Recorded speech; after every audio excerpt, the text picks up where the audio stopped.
students, how are you guys? We are starting here with financial management, basics of financial management. We will study some scope, some objectives, some definitions of financial management. To start with, first let's take our agenda.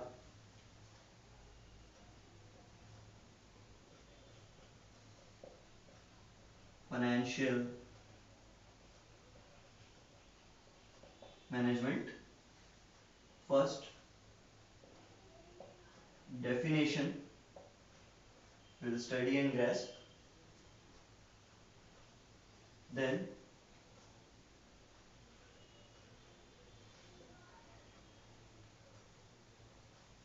objectives.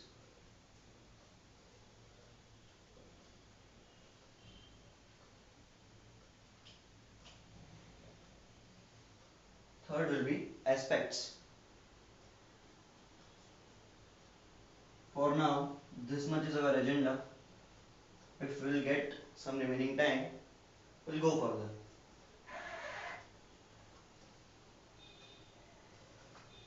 So let's understand what we all mean by financial management. Now, financial management is a term which comprises of two words,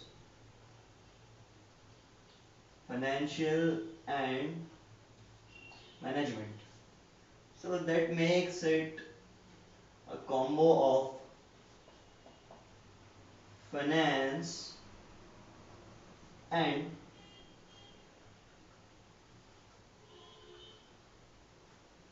management. Now guys, what is finance and what is management? तो अभी हम लोग finance से क्या समझते हैं? कई बार हमने हमारी रूटीन लाइफ में ऐसा लोगों को कहते हुए सुना है, पैसे कम पड़ेंगे तो फाइनेंस करवा लेंगे, लोन फाइनेंस करवा लेंगे, बैंक से फाइनेंस करा लेंगे, ये बिजनेस चालू करना है इसके लिए यहाँ से फाइनेंस करा लेंगे, वहां से फाइनेंस करा लेंगे। तो ये यहाँ वहाँ फाइनेंस ये सब क्या होता है वो हम समझेंगे। तो अगर मैं सिर्फ फाइनेंस की बात करूं तो जो जनरल एक आइडिया है वो ये है कि फाइनेंस का एक मतलब अगर मैं बोलूं कि it is procurement of funds. पर आप मुझे एक बात बताइए, फाइनेंस का मतलब प्रोक्योरमेंट ऑफ फंड्स होता है, then what is management doing with financial, that is what is management doing with finance if we talk about financial management? So where management comes, that means we need to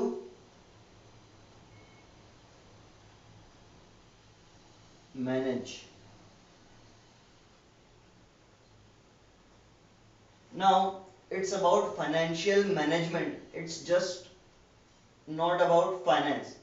So we'll procure funds, agreed, we'll procure funds, हम लोग funds का procurement करेंगे।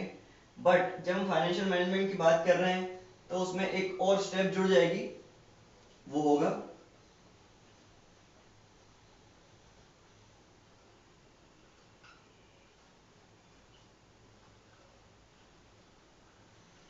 application of funds. Now guys, procurement of funds and application of fund,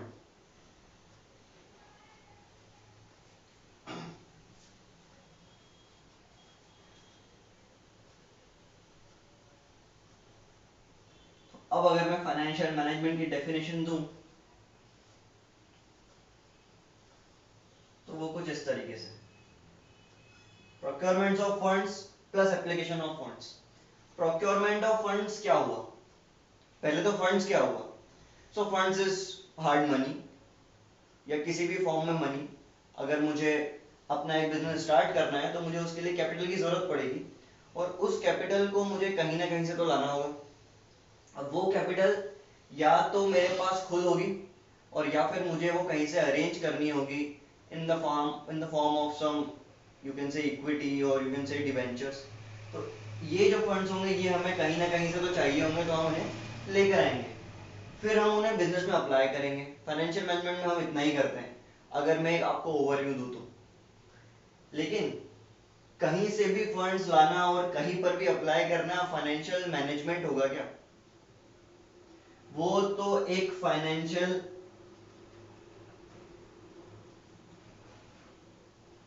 activity हो जाएगी। सही बोल रहा हूं मैं? वो सिर्फ एक फाइनेंशियल एक्टिविटी रह जाएगी, क्योंकि उसमें हमने कुछ मैनेज नहीं करा, राइट?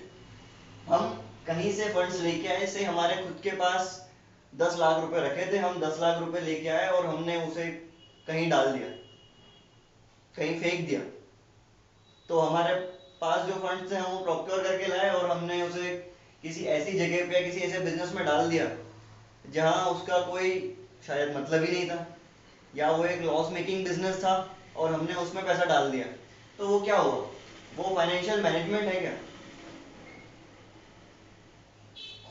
एक तरह से बोला जा सकता है यस, वो फाइनेंशियल एक्टिविटी जो है फाइनेंशियल मैनेजमेंट भी है, लेकिन एक अच्छा फाइनेंशियल मैनेजमेंट नहीं है, राइट? एक अच्छा फाइनेंशियल मैनेजमेंट नहीं है। अगर मुझे एक प्रॉपर डेफिनेशन चाहिए फाइनेंशियल मैनेजमेंट की, तो मुझे इस मैनेजमेंट से यहां पर एफिशिएंसी लानी होगी। क्या कहते हैं आप? जहां मैनेजमेंट अच्छा है या जहां मैनेजमेंट है वहां एफिशिएंसी होगी या नहीं होगी? Management is what? Management is planning and controlling of your activities. अगर आप प्लान और कंट्रोल कर रहे हैं तो आपकी जो फंड्स हैं, आपकी जो फाइनेंसेस हैं, वो मैनेज होगी या नहीं होगी? होगी, ऑफ कोर्स होगी। तो इसीलिए जब आप मैनेजमेंट जोड़ते हो तो कुछ चीजें जुड़ जाती है, जैसे आप अप्लाई भी करते हो और विद एफिशिएंसी अप्लाई कर रहे हो। तो फाइनेंशियल मैनेजमेंट की अगर मैं डेफिनेशन बोलूं, मैं इसको एफएम लिखूंगा, तो it is procurements of fund, POF, plus application of funds, but in an efficient manner. So financial management is procurement of funds and application of funds in an efficient manner. ठीक है? Now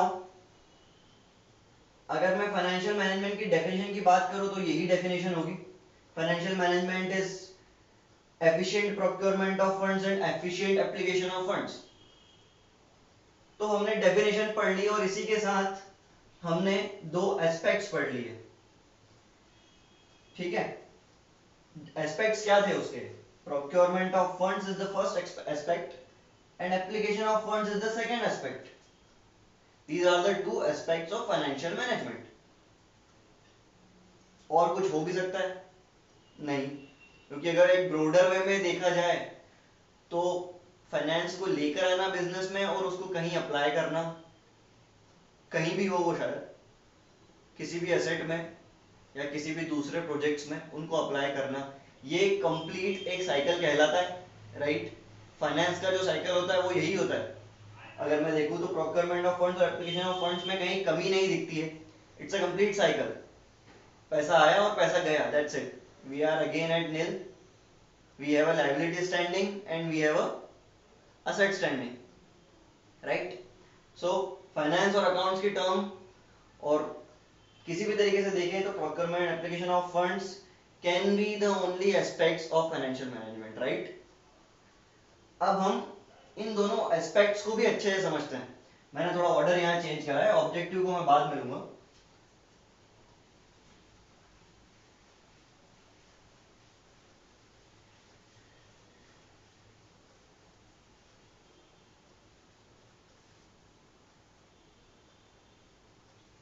Now aspects. So one is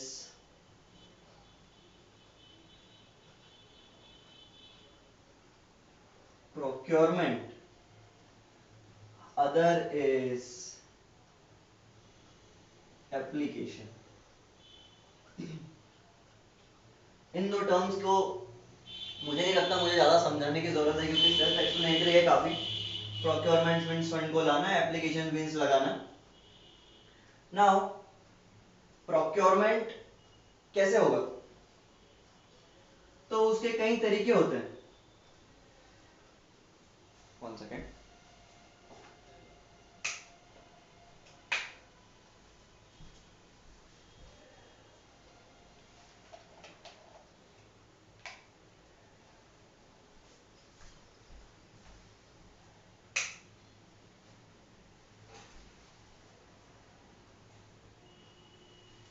procurement के लिए different ways होते हैं।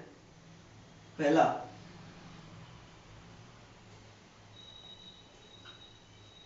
Equity.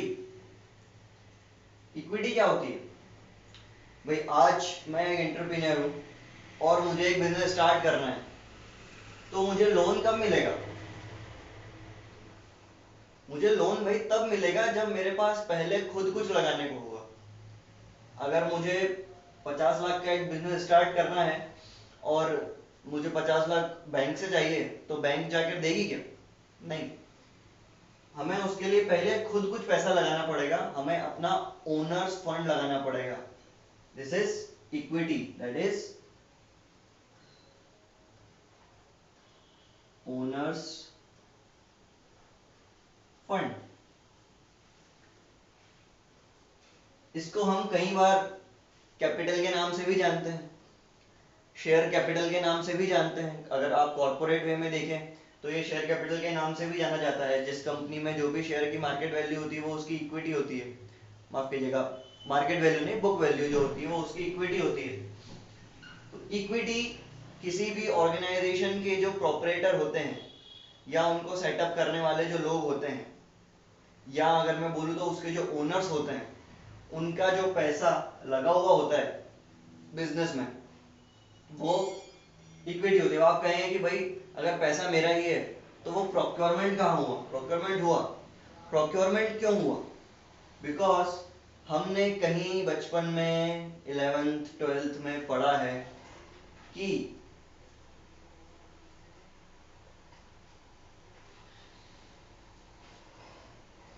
बताइए कि business and owner are separate legal entities. पढ़ा है? इस वजह से अगर हम खुद का पैसा बिजनेस में लगा रहे हैं, खुद का पैसा, मेरा ही पैसा, अगर मैं मेरे एक नए बिजनेस में लगा रहा हूँ, अगर मैं एक मेरी ही द्वारा सेटअप की गई ऑर्गेनाइजेशन में लगा रहा हूँ, तो that will be different, that will be a different legal entity, that will be like an investment to a separate legal entity, and that is why equity is sometime considered as a liability also. So equity और owner's fund का भी procurement होगा। तो यही वो तरीका है जब हम खुद पैसा लगाते हैं और फिर भी उसे कहते हैं प्रोक्योरमेंट कर रहे हैं। नेक्स्ट जो चीज होगी वो होगी डिबेंचर्स और बॉन्ड्स। जो कॉमर्स के स्टूडेंट्स हैं उन्हें तो ये सब टर्म्स पता ही होगी, जो नहीं है उन्हें मैं बता देता हूं। डिबेंचर्स एक नेगोशिएबल इंस्ट्रूमेंट्स होते हैं। कोई भी कंपनी इन्हें इशू करती है, कोई भी ऑर्गेनाइजेशन इन्हें इशू करती है, जिसके बदले में वो आपको एक इंस्ट्रूमेंट देगी, इन्वेस्टर को एक इंस्ट्रूमेंट देगी और इन्वेस्टर से पैसा लेगी। कुछ पर्टिकुलर रेट ऑफ इंटरेस्ट पर ये डिबेंचर्स होते हैं और ये डिबेंचर्स आपको इंटरेस्ट कंटिन्यूसली देते रहते हैं। फिर उसके बाद कई सालों बाद, मान लीजिए आपका एक 100 रुपीज का डिबेंचर आपने खरीदा है, आपको 10% से एज्यूम 10% की रेट से आपको इंटरेस्ट मिलता रहता है साल में। और फिर जब डिबेंचर्स का एक टर्म होता है, वो टर्म जब खत्म हो जाती है तो कंपनी आपको वो पैसा या तो रिटर्न करती है या फिर किसी और फॉर्म में आपको रीपे करती है। तो ये डिबेंचर्स होते हैं। Third, banks. बैंक से भी आप पैसा ले सकते हैं। कैसे ले सकते हैं?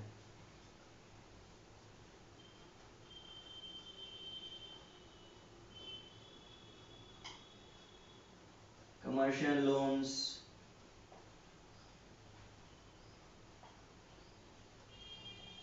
टर्म लोन्स,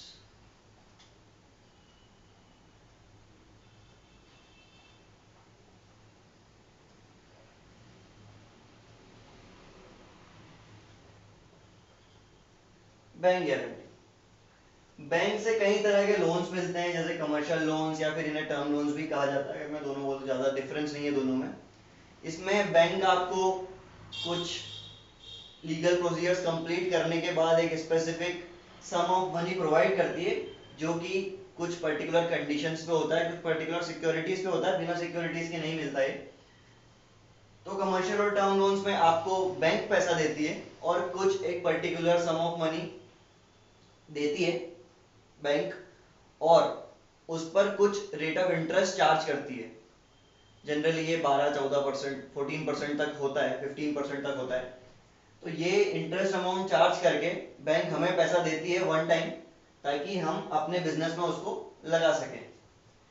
बैंक गारंटी भी एक सम ऑफ मनी होता है, एक वे होता है, जिससे हम पैसा ले सकते हैं। उसमें आपको पैसा मिलने पर बैंक गारंटी देता है। तो आप किसी से क्रेडिट माल खरीद सकते हैं, उस बंदे को गारंटी कौन देगा? Bank will provide then guarantee, कि अगर मैंने इसे पैसे नहीं दिए तो बैंक देगा। से ये हम है, ठीक है, हमने करा है परचेस बी से ऑन क्रेडिट हमने बी से परचेस करा। भाई बी ने कहा, मैं क्यों तुम्हें क्रेडिट पे परचेस करवाऊं, क्यों तुम्हें क्रेडिट पे माल दूं? उधार देने की तो कोई वजह होनी चाहिए, कोई तो गारंटी हो, तुम लेके भाग गए तो उसके लिए कुछ प्रेस्टिजियस कस्टमर्स को कुछ सिक्योरिटीज रखने पर, जैसे अगर मेरी कोई बैंक में दूसरी एफडीज है, सपोज मेरा बैंक में एक पर्सनल अकाउंट भी है जिसमें मेरे पास 1 करोड़ रुपए पड़े हैं, और मान लीजिए मैंने 10 लाख का उधार माल खरीदा है, तो क्या मुझे बैंक गारंटी नहीं देगा? मैं अपने पैसे उस समय नहीं देना चाहता, लेकिन बैंक के पास तो मेरे 1 करोड़ रुपए हैं, वो चाहे तो वहां से डिडक्ट कर सकती है। तो इन चीजों पर, इन सिक्योरिटीज पर बैंक क्या हो जाता है? बैंक एग्री हो जाता है। बैंक कहता है, if A will not pay to B,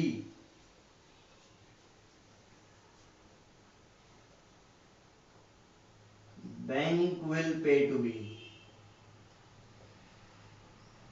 जिसके बाद बैंक आपसे ऑफ कोर्स रिकवर कर लेता है, क्योंकि उसके पास तो ऑलरेडी आपका पैसा है। तो इस तरह से बैंक गारंटी चलती है। फिर कुछ और तरीके होते हैं जिनसे आप फाइनेंसिंग करा सकते हैं, जैसे ओवरड्राफ्ट फैसिलिटी होती है। ओवरड्राफ्ट फैसिलिटी कई चीजों पर होती है। मान लीजिए आपके कुछ फिक्स्ड डिपॉजिट्स हैं, कुछ एफडीज आपकी बैंक में है, उसमें से आप एक ओवरड्राफ्ट कर सकते हैं। प्लस कई बार बैंक आपको ओवरड्राफ्ट फैसिलिटी देता है। ओवरड्राफ्ट फैसिलिटी में आपका अमाउंट होना जरूरी नहीं है बैंक में, आप बिना अमाउंट बैंक में डिपॉजिट करे भी कुछ अमाउंट निकाल सकते हैं। जिससे क्या होगा? इससे आपका बैलेंस नेगेटिव में चले जाएगा। फॉर एग्जांपल, मैंने एक बैंक से कांटेक्ट किया, उन्होंने मुझे प्रोवाइड करा कि आप ओडी दे दीजिए, ओडी की लिमिट आपकी होगी 5 लाख। अब मेरे पास बैंक में क्या है? मेरे पास बैंक में बैलेंस है 0 उस पर्टिकुलर अकाउंट में। मैंने ओडी करा, मैंने ओवरड्राफ्ट रिसीव करा, निकाला मैंने बैंक में से 2,50,000। अब मेरा बैलेंस क्या हो जाएगा? -2,50,000। तो इस तरह से मैं नेगेटिव बैलेंसेस में डील करूंगा और लेटर ऑन मैं कुछ इंटरेस्ट या कुछ चार्जर के साथ बैंक को ये पे करूंगा। ये भी हर कस्टमर को नहीं मिलता है, कुछ प्रेस्टिजियस कस्टमर्स को ही मिलती है ये फैसिलिटीज, क्योंकि आपकी क्रेडिट वर्दीनेस होनी चाहिए, तभी आपको ये सब फैसिलिटीज मिल सकती है। तो इन सब तरीकों से हम कर सकते हैं फाइनेंस। फाइनेंसिंग हम लोग इस तरीके से कर सकते हैं, प्रोक्योरमेंट हम लोग इन्हीं तरीकों से कर सकते हैं। उसके बाद कई और तरीके होते हैं, जब आप मनी मार्केट्स और दूसरी चीजें पढ़ें, कैपिटल मार्केट्स पढ़ेंगे, तो आपको पता पड़ेगा कि प्रोक्योरमेंट के हजारों तरीके हैं। आप कई तरीके से बिजनेस में फंड्स प्रोक्योर कर सकते हैं। फंड्स प्रोक्योर करने के बाद हम आते हैं दूसरी फैक्ट पे, दूसरे एस्पेक्ट्स पे इनफैक्ट, जो कि है एप्लीकेशन ऑफ फंड्स। अब एप्लीकेशन ऑफ फंड्स क्या होता है, मैं इसे थोड़ा छोटा कर देता हूँ, बोर्ड के जगह नहीं है थोड़ी, इसलिए। एप्लीकेशन ऑफ फंड्स में दो चीजें हो सकती है। आप कैसे अप्लाई करोगे फंड्स को, सोचिए। तो अगर मैं बोलूं तो एक तो आप कैपिटल असेट्स खरीद सकते हो,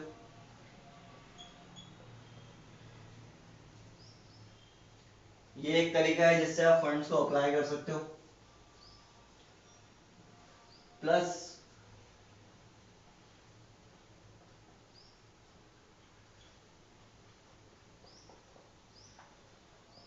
वर्किंग कैपिटल, ये दो ही तरीके होते हैं एक बिजनेस में जिसमें आप फंड्स को अप्लाई करते हो। क्योंकि अगर बिजनेस को एक्सपेंडिचर करता है तो वो या तो एक कैपिटल एक्सपेंडिचर होता है, या तो वो रेवेन्यू एक्सपेंडिचर होता है। सो expenditure can be either capital और रेवेन्यू। एक तीसरा भी है, पर हम अभी रिलेवेंट नहीं समझते उसे बताना। तो अगर मैं कैपिटल की बात करूं तो वो यहां पर कैपिटल असेट से रिलेट करेगा, और अगर मैं रेवेन्यू एक्सपेंडिचर्स की बात करूं तो वो मेरा रिलेट करेगा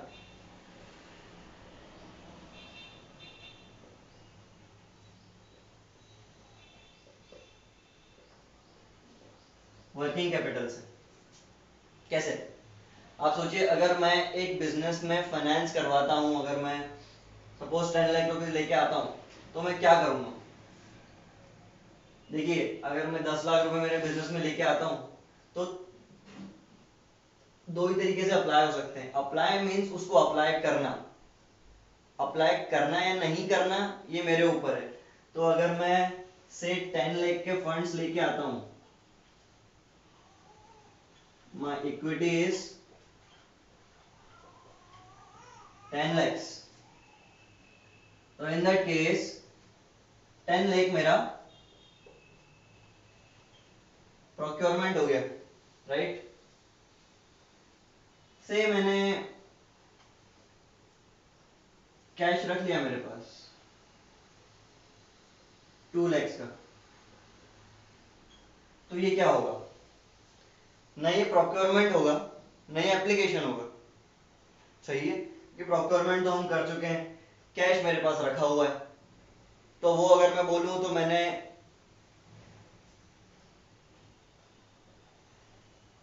फंड्स रिजर्व कर लिए। इसका फाइनेंशियल मैनेजमेंट से कोई संबंध नहीं होता है वैसे तो, हालांकि इसको भी मैनेज करके ही चलना पड़ता है। अगर आपने मैनेज किया है तभी आप ये रखोगे, नहीं तो आप क्यों रखना पसंद करोगे। उसके बाद आपके पास बचे 8 लाख रुपीस, जिसमें से 5 लाख का आपने एसेट खरीद लिया, एप्लीकेशन हो गया।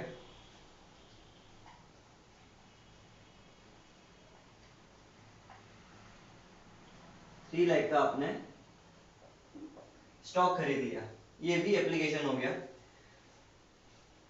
तो अगर मैं बोलूं तो या तो फंड्स आने के बाद या तो रखे रह सकते हैं, या फिर उनसे एसेट खरीदा जा सकता है, कैपिटल एसेट, या फिर उनसे माल खरीदा जा सकता है, रिवेन्यू। तो वो एक रिवेन्यू एक्सपेंडिचर है, इसीलिए वो स्टॉक में चले गया। कैपिटल एसेट से एक एसेट आपका बन गया, से आपने कुछ मशीनरी खरीद लिया। तो अब तीन ही तरीके हो सकते हैं फंड्स को लाने के बाद कहीं भी यूटिलाइज करने के। वो दो तरीके तो हमने देखे जो एप्लीकेशन कहलाते हैं, कैपिटल एसेट्स में या वर्किंग कैपिटल में। तीसरा तरीका जो होगा वो क्या होगा, वो हमेशा आपका रिजर्व होगा। जब आप फंड्स रिजर्व करते हो तो ही पैसे आपके पास रखे रह सकते हैं, अदरवाइज प्रोक्योरमेंट और एप्लीकेशन के अलावा कुछ भी नहीं होगा, राइट। तो इस पॉइंट पर हमारा एस्पेक्ट्स खत्म हो जाते हैं। एप्लीकेशन में कैपिटल एसेट्स जो आप लोग जानते ही हो कि एसेट्स में इन्वेस्ट करना क्या होता है। वर्किंग कैपिटल में इन्वेस्ट करना दैट मीन्स स्टॉक खरीदना या फिर क्रेडिट में माल खरीदना, या एक ही बात है। या और कुछ रिवेन्यू एक्सपेंडिचर्स करना, लाइक आपने माल खरीदा, आपने भले ही कैश में खरीद लिया तो भी आपका एक्सपेंडिचर हुआ, एक एप्लीकेशन हो गया, राइट। तो इस तरह से वर्किंग कैपिटल होगा। So both aspects are completed. Now we will move towards objective.